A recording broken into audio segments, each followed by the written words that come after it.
Wednesday following a workplace accident.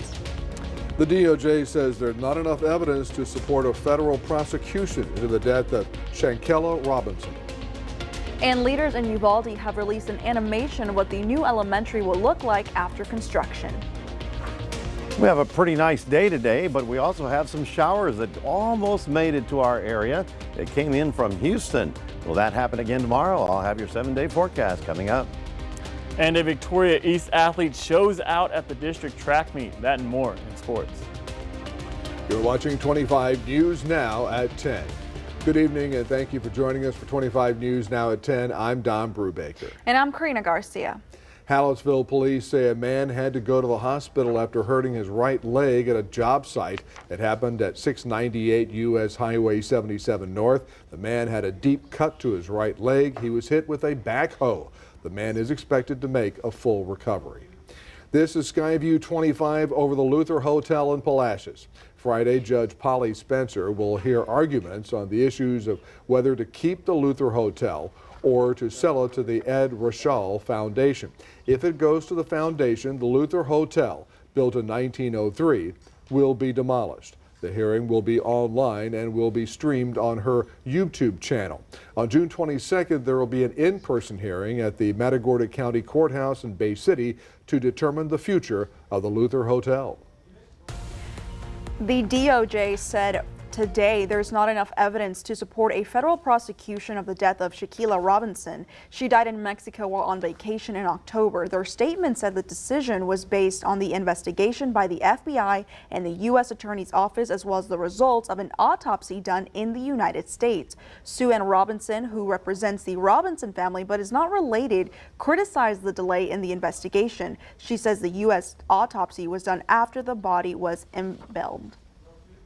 United States citizens cannot go to Mexico, commit a crime that we all saw on a video, and then come back to America and say, we're on base, we're safe, we're not going to be charged with a crime.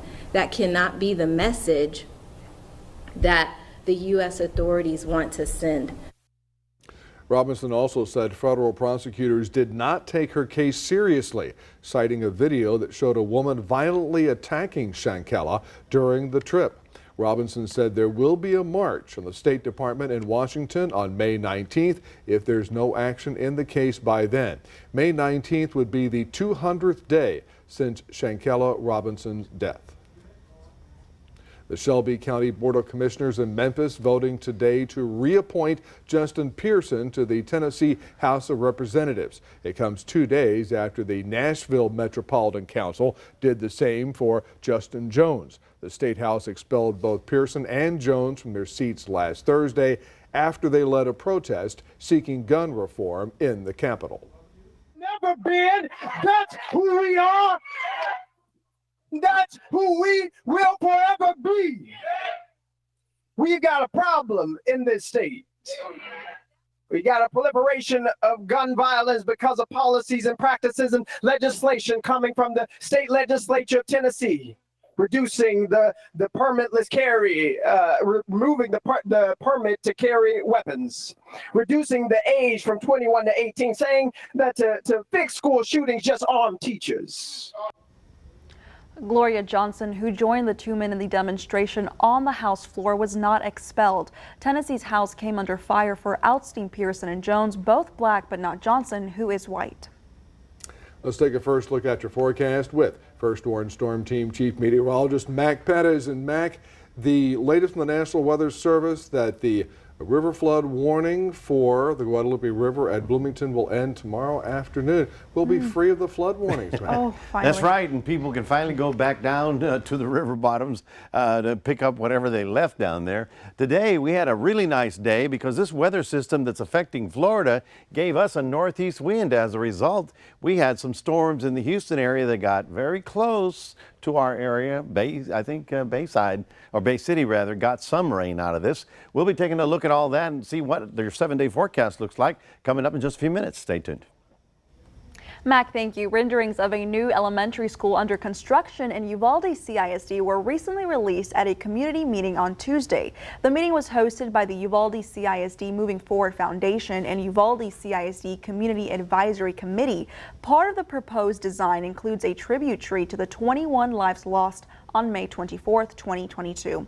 The tree has two large branches representing the 2 teachers who lost their lives and 19 smaller branches representing the children who were victims.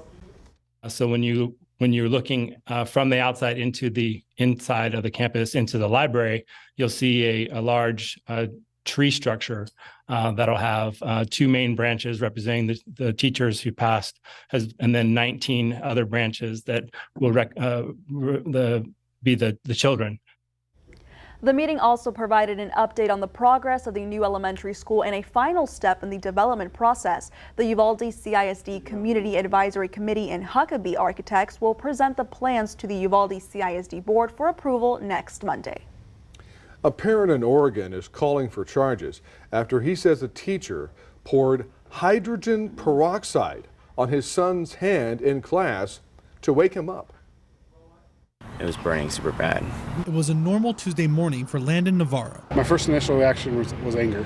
He woke up, went to school at Thurston High, and was in class when he claims his chemistry teacher poured hydrogen peroxide on his hand as a way to wake up the student. And I saw my hand just starting to burn up, and it started itching really bad. His dad, Shane Navarro, got these images of his son's hands before alerting Springfield police and taking his son home. Just very wrong, and he's supposed to be a peer to these children, not to show pranks or do funny things that kids get in trouble for anyway. But to use a chemical on my son's hand and make my son's hand burn, it was very upsetting. A spokesperson for the Springfield Public Schools says that they are looking into the incident and are cooperating with Springfield Police. Yeah, we're in a constant communications with the Springfield Police Department regardless of the incident. We want to make sure that they're involved in any potential issues or any potential investigations as well. Springfield Police say they are aware of the situation but cannot share any additional information because it involves a minor. We want parents to know that there was an alleged incident. We're looking into that. We're going to make sure that we take any corrective actions, and we also want parents to be assured that their students are safe here. This is a safe place where students can come and learn, and we're focused on every student every day. Here's some of the top headlines you can read in the Port Lavaca Wave this week. Port Lavaca is celebrating Earth Day by hosting a community-wide celebration and cleanup in City Park. No action was taken during a public hearing about whether to abolish or defund the Seadrift Police Department. And so far, law enforcement has made 30 arrests in the month of April. You can read these stories and more at theportlavacawave.com. And now we go to Kentucky, where the families of the 5 people who lost their lives in a mass shooting at a downtown Louisville bank will never be the same. The pain of the fatal shooting is weighing heavily across the city of Louisville. These flowers honor the 5 victims: Josh Barrick, Jim Tutt, Tommy Elliott, Juliana Farmer, and Dina Eckert, who went to work on Monday morning and never made it home. We thought, oh my gosh, and thought, surely Jim's not downtown today. And so just shot him a text message, which there was no response. And after a few hours, I checked in with his son, who was still trying to locate him, and so kind of became pretty bleak. David Bazanas is the president of the Oldham County and Economic Development. He used to work with Jim Tutt, who was shot and killed at the Old National Bank. He was really a master of bringing people together. Tutt served in several community positions throughout the years, including as the chairman of the Oldham LaGrange Development Authority Board. He was also a husband, father, and granddad. Just can't imagine, how they're feeling now. Committed to his family, Tutt was one of several shooting victims. Another is 26-year-old Officer Nicholas Wilt, but he is still fighting for his life in critical condition. We found out, and then the wheels started turning. Major Keith Smith works at the LaGrange Fire Rescue. Officer Wilt started working with Smith in 2016 as a volunteer recruit firefighter. He eventually became a firefighter and a dispatcher at Oldham County EMS. His gear locker is currently untouched with his helmet and other equipment still in place. He's very much self-driven. You didn't have to beg him a lot or stay on him to, move on up. He initiated a good portion of it himself. Wilt graduated just 10 days prior to the shooting. That's where Smith last saw Wilt before he put his own safety aside to save others. Friday, Ben Wilson Street will be southbound only from Airline Road to Red River Street from 4 a.m. to 1 p.m. so that crews can continue pouring concrete. All businesses and homes in the construction zone will remain accessible. The construction is part of the $7.2 million Ben Wilson Street, Airline Road to U.S. Highway 59, Business 59 project. Stay with us. Coming up on 25 News now at 10. A 3-month-old infant found dead at an illegal babysitting apartment in Nashville. Also ahead, NPR announces they won't use Twitter after receiving a government-funded media label. Are you ready to stop letting big business take your customers away? Phase 3 Digital is your #1 digital marketing resource to keep your customers shopping with you. With an office right here in the Crossroads and a team of support across the nation, we can help you wherever your business is in the online journey. From building a site to developing e-commerce capabilities to growing your customer base, we will drive results. It is time to take the next step in growing your business with Phase 3 Digital. Are you ready to take your customers back? Give us a call or visit us online to get started. In Texas, the future belongs to everyone, so we created the truck of the future for everyone. Ford F-150, part of America's best-selling trucks for 46 straight years. With an available 12-inch touchscreen and interior work surface, it puts the world at your fingertips. And now, there's a great in-stock selection to choose from at your best in Texas Ford dealer. Drive F-150 now with 0% financing plus $1,000 cash plus up to $1,000 accessories cash plus complimentary maintenance. Ford is the best in Texas. You want to have purpose, to unlock your full potential. Imagine a career that fits you. With the Pathways at Victoria College, you can take steps towards a high-paying career that fits you and your interests. Or save money by completing courses you need before transferring to a university to earn a bachelor's degree. No matter where you came from or where you are now, Victoria College will take you where you want to be. The world needs you. Are you ready? Victoria College. Enroll today. Join happy Optimum customers who love their fast Optimum 300 meg internet for as low as $30 a month. Paul says it's reliable internet, great speed, reasonable pricing. Thanks, Paul. We think you're great too. Plus, Optimum has faster download speeds than AT&T nationwide. Get Optimum 300 meg internet for $30 a month with Optimum Mobile for as low as $15 a month. For your special offer, call 866-9-OPTIMUM. Go to Optimum.com or visit a store today. Get closer, go farther with Optimum. Twitter CEO Elon Musk told the BBC Tuesday he's laid off more than 6,000 people at Twitter, 6,000 since taking it over. Twitter now has only 1,500 employees. The reduction equates to roughly 80% of Twitter staff. Musk claimed the company was facing, quote, a $3 billion negative cash flow situation, unquote. He bought Twitter for $44 billion last October. He's made massive changes since, firing top executives, slashing jobs, and changing how user accounts are verified or labeled. And now we head to Nashville, where a 3-month-old infant was found dead. The infant was found inside of an illegal babysitting apartment. The Ivana Lexington Apartments is where Charlene Wagner lives, and Monday afternoon she saw a scene she will never forget. And there was about 4 cop cars.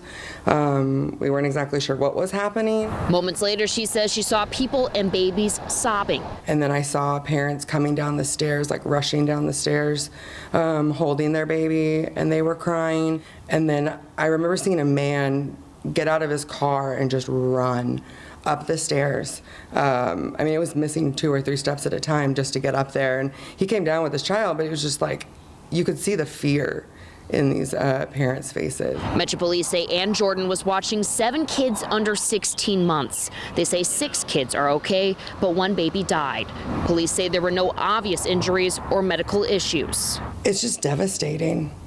I mean, in anything, like even if an accident or, I mean, my first thought was maybe something, just the baby died and she freaked out and got scared and ran. But you don't know, only she knows. Right now, Youth Services is investigating, and Metro Police detectives will interview Jordan, but all Wagner can picture is what happened behind these walls days ago.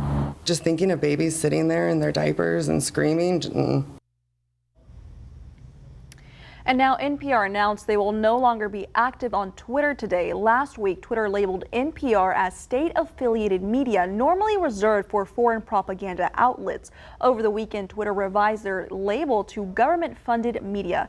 NPR is a nonprofit media organization. They say it receives less than 1% of its $300 million annual budget from the federally funded Corporation for Public Broadcasting. Twitter also faced backlash for applying a similar government-funded media label to BBC. And this is going to bring us to your viewer poll tonight. Scan that QR code on your screen to vote now. Do you plan to leave Twitter? Yes, no, maybe, or never had an account? We take a look at these results, and 7% say yes, 20% say no, 4% say maybe, and 69% say they never had an account. We want to hear from you. Visit us tomorrow for our latest viewer poll.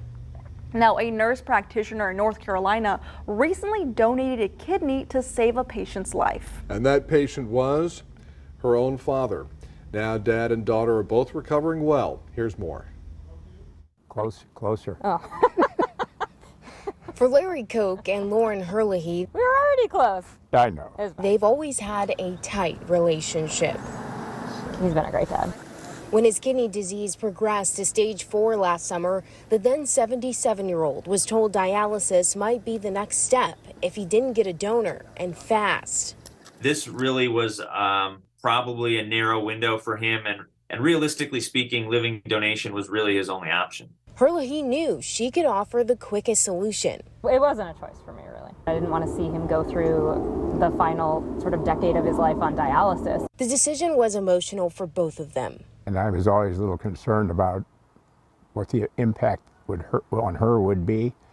I just didn't want any risk. It was one that Herlihy says was obvious, due in part to her expertise in the medical field at UNC Health. I really just believe so strongly in science and modern medicine and all the ways that this process has been sort of perfected over the years. They both did really well, both bounced back quickly. And they left with a peace of mind. This was certainly a way to give him the best next 10, 15, 20 years. And another memory together each year when Koch's birthday rolls around. These are little kidneys.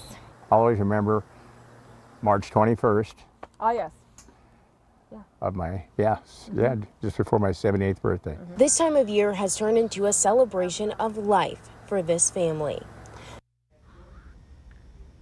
And here are some of the top headlines you can read in the Cuero Record this week. A courthouse bomb threat hoax under investigation.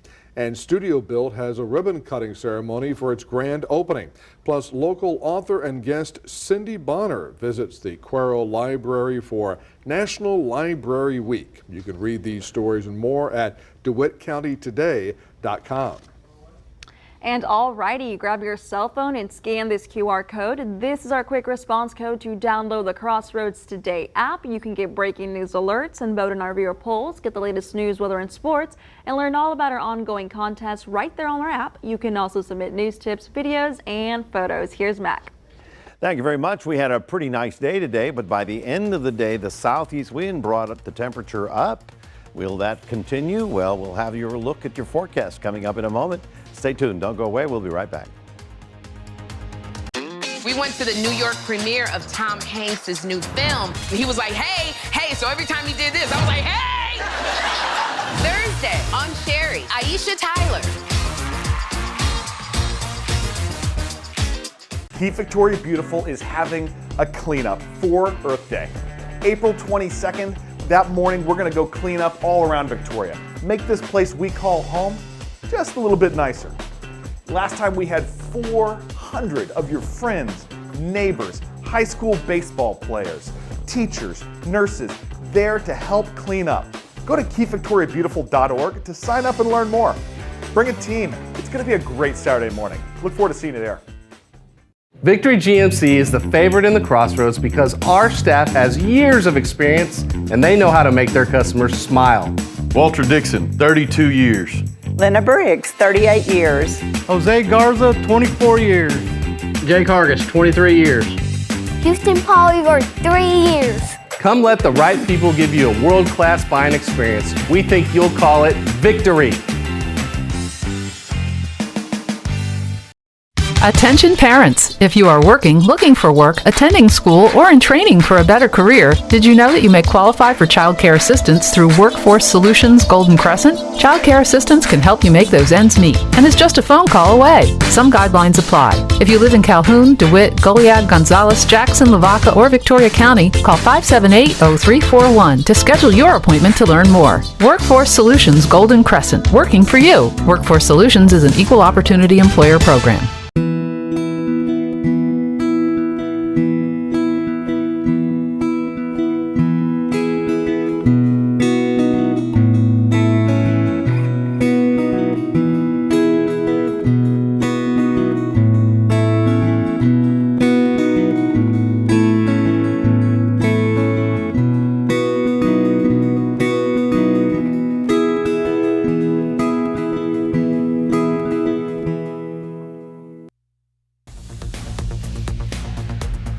Good evening, everyone. Hope you had a nice day today. 64 right about now, but you know, last night we were in the 50s, and the reason for that is because we had the dry air. Now the Gulf air is slowly coming back in. Here's what we went. We had 81 our high today, which was late in the afternoon, and obviously a nice cool 53 in the morning. That's about where we're supposed to be, so I'm glad we're back to normal. Thing is, you just can't stay around at that level. Things are going to be changing as we get to the weekend. Well, out in the Gulf, as I mentioned last night, there is a storm, and that storm is producing rain that actually went through Houston, went all the way down through Wharton and Bay City, and just sort of fell apart as it got into Jackson County. So that's okay. I mean, that was the last bit of the hurrah. That storm center, however, is likely to start moving onshore and bringing quite a bit of rain to the Florida Panhandle all the way over to Louisiana. They're not complaining because they need the rain just as much as anybody else, and all of the southeastern states are actually waiting for some much needed rainfall. So isn't it weird? We're, first the hurricane brings too much, then we go into a drought, and you just can't get what you need. Well, as Don was mentioning, the crest of the river has peaked. By tomorrow, it'll be down to 22 feet. And this is, of course, at Bloomington, and it'll continue dropping, and by the weekend it'll be way down here, so things will start settling down, and all those warnings for river flooding will be over with just yet. You can see how here is today, Thursday, Friday, Saturday, and there you go. All right. So as we look around the country, I wanted to show you this map because, the southeast, believe it or not, has been begging for rain. Okay. The Midwest and the North has had tremendous winter, right? I mean, 2 weeks ago it snowed. Well, today they have fire weather danger from Minnesota all the way down to El Paso because they had very strong southerly winds that were very dry, less than 10% humidity, and temperatures soared to 80 degrees. It was snowing a couple of weeks ago, so that's the change in the season. And the reason for that, you can see classically right here, this storm is pulling the wind up, making it warm and dry. This frontal system is going to come and visit us over the weekend, and it's going to have a little battle with this area of low pressure. You see how it comes in somewhere about Louisiana? Well, eventually the front gets close enough to it to start pushing that rain east, and as the front gets down into our area, it's going to collect a little bit of moisture up ahead of it, so it will likely trigger a few showers. I wouldn't call it severe.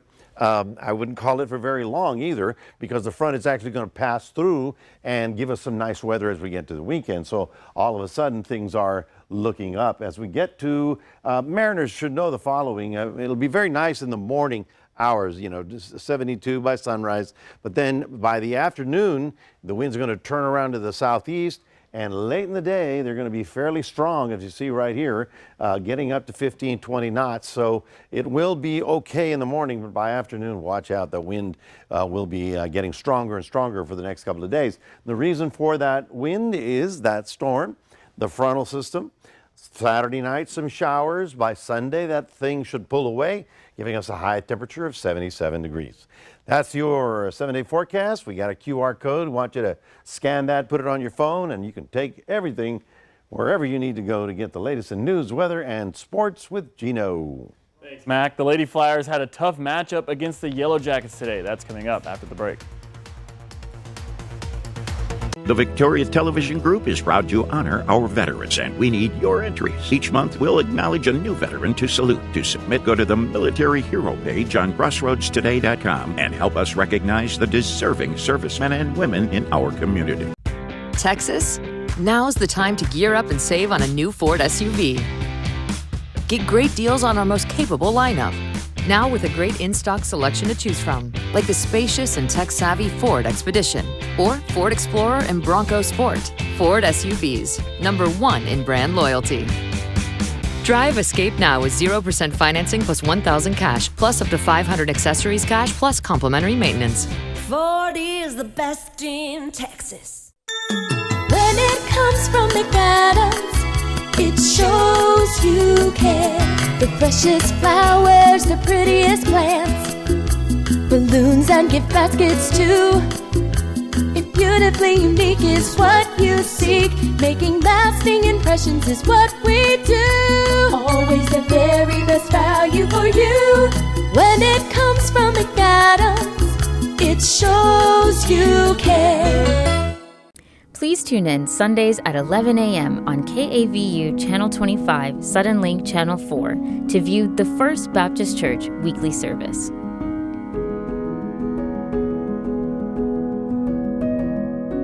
Tired of your typical clock in, clock out job? You need a rewarding career in an entertaining environment that you'll enjoy. Take yourself out of the box and come to the Victoria Television Group. We have an active, fun, creative atmosphere that can help you succeed and keep those everyday work blues away. Come join our energetic and outgoing sales team. Renew your career and learn to use skills you didn't know you had. Call us 361-575-2500 or email opportunity@victoriatelevision.com for more information.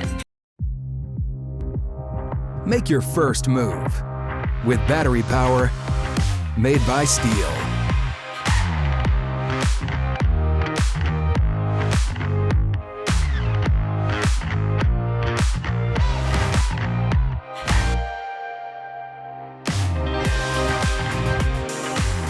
Right now, save $50 on the FSA 57 battery trimmer. Real Steel. Find yours.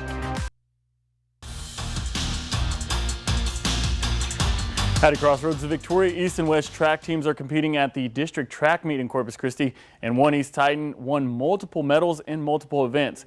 East Titans athlete Matthew Jackson had 4 jumps over 22 feet in the long jump, and each one would have given him a gold medal. His best jump came in the preliminary trials, where he jumped 22 feet and 3 inches. The second place winner jumped 21 feet and 8 inches.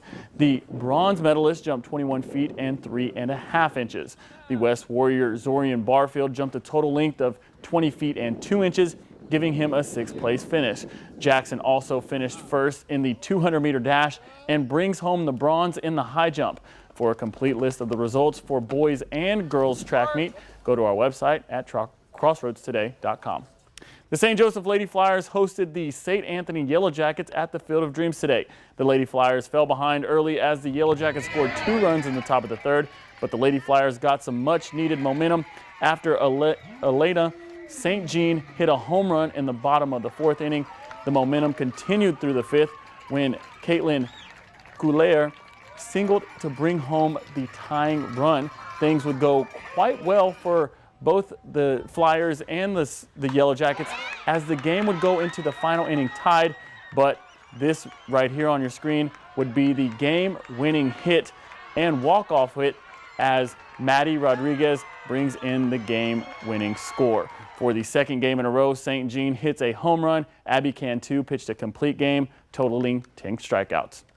2 UHV golfers are being recognized as the conference men's and women's Red River Athletic Conference Golfers of the Week. Those 2 golfers are Mia Lerma and Carson Kaler. This is the 4th time a men's UHV golfer has won the award and the 2nd for a women's Jaguar golfer.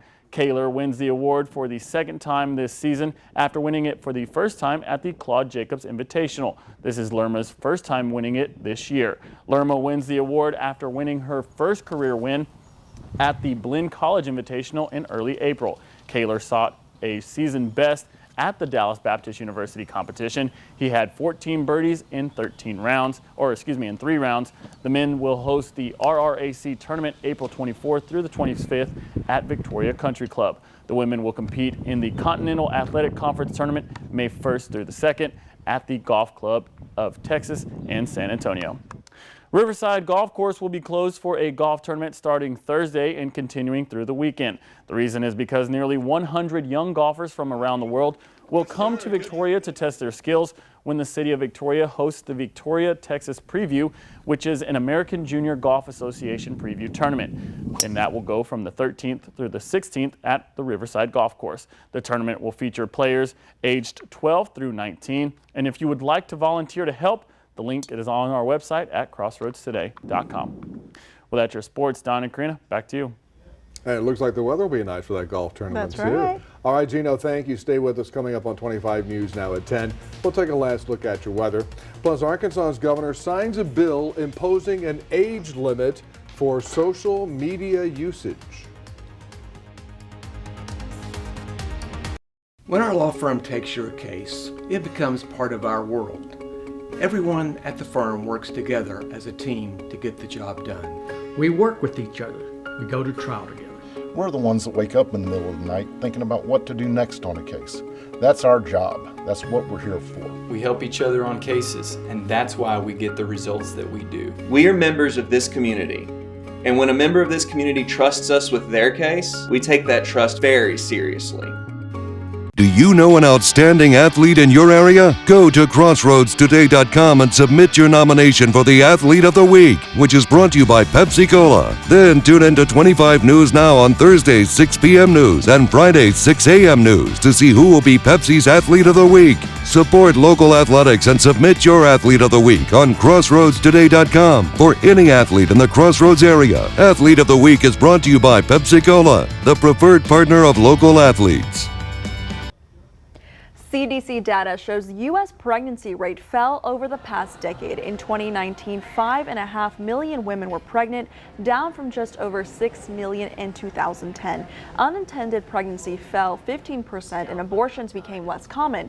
In 2019, 13% of pregnancies resulted in an abortion compared with 16% in 2010. However, pregnancy loss became more common. About 20% of pregnancies in 2019 resulted in miscarriage, stillbirth, or fetal death. And now Arkansas is now the second state to require children to get their parents' permission to use social media. The Republican Arkansas governor signed a sweeping bill known as the Social Media Safety Act into law. The new law requires age verification and parental consent for users under 18. It also requires social media companies to contract with third-party companies to perform age verification. Utah's Governor Spencer Cox signed similar legislation into law last month. And Don, we were talking about this earlier. You know, good luck. How do you enforce that? I'm not a computer genius, but nobody lies on the internet. Really?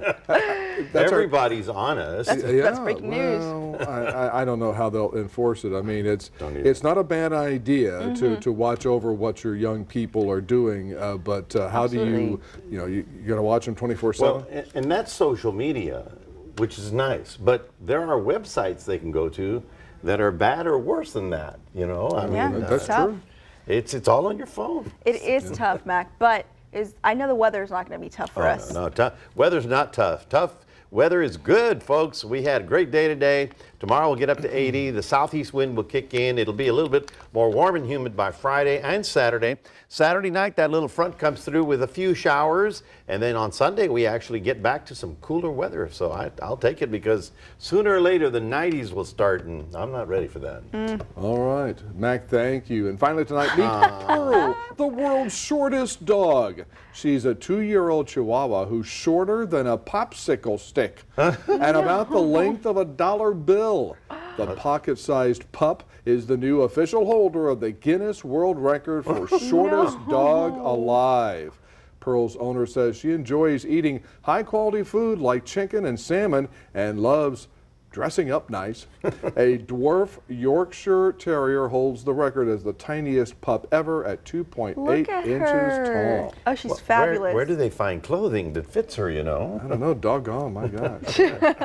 Alrighty, well, thank you for joining us for 25 News Now at 10. Remember, we're streaming 24/7 on Crossroads Today Plus. Join Catalina Astroin and meteorologist Trey Mining for 25 News Now Sunrise starting at 5 a.m. Good night, everybody.